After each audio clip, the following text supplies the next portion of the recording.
Ndikur dhe mashtru manipulu votë të tyre, narkoregjimi organizoi 4.553 aktivitete, nga të cilat ditën e zgjedhjeve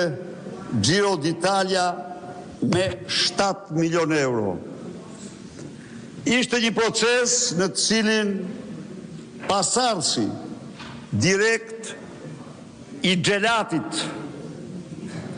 të diktaturës komuniste Kristaq Rama,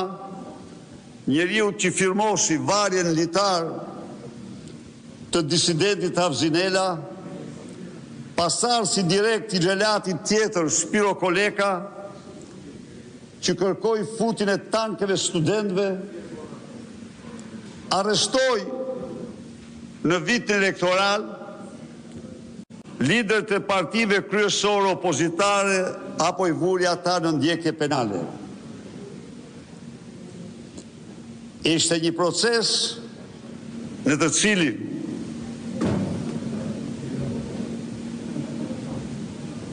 shteti elektoral përdori të gjithë potencialet, burimet e tij njerëzore, burimet financiare, burimet logjistike, burimet dhe vendimarrjen në mënyrë që të blej votën e shqiptarëve, të kontrolloj vullnetin e tyre. Ishte një proces si kur ndonjëherë më parë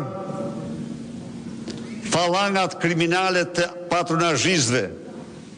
dhe aktivistëve të partisë së krimit që paguhen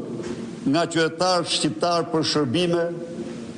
punojës të administratës, zyrtar, drejtor, hajdut, makut, që tani janë dhe këtu, përdoren